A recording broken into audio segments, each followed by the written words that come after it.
പ്രതിപക്ഷ നേതാവിനോടും അവിടെയുണ്ടായിരുന്ന മറ്റു കോൺഗ്രസ് നേതാക്കളോടും ശ്രീമതി ഉമാ തോമസിൻ്റെ അസുഖവിവരത്തെക്കുറിച്ചും ഇപ്പോഴത്തെ അവസ്ഥയെക്കുറിച്ചും ചോദിച്ചു മനസ്സിലാക്കി. കോൺഗ്രസിൻ്റെ നേതാക്കളെല്ലാവരും അവിടെയുണ്ട്.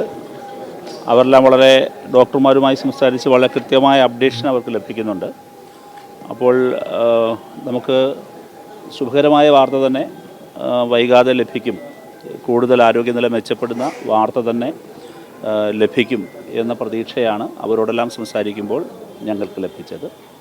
വളരെ ശുഭാപ്തി വിശ്വാസമാണ് അവർക്കുമുള്ളത്, വന്ന ഞങ്ങൾക്കും ഇപ്പോഴുള്ളത്. സർക്കാർ കോട്ടയം മെഡിക്കൽ കോളേജിൽ നിന്നും ഒപ്പം തന്നെ അതെ, അതായത് ഇവിടുത്തെ ഡോക്ടർമാർക്ക് പുറമേ തന്നെ വളരെ വിദഗ്ധരായ കോട്ടയം ഗവൺമെൻറ് മെഡിക്കൽ കോളേജിലെ ന്യൂറോ സ്പെഷ്യലിസ്റ്റ് വ്യത്യസ്ത വിഭാഗങ്ങളിലെ വിവിധ ഡോക്ടർമാരുമായിട്ട് കോർഡിനേറ്റ് ചെയ്തിട്ടുകൊണ്ടാണ് ഇപ്പോഴിവിടെ ചികിത്സ പുരോഗമിക്കുന്നത്.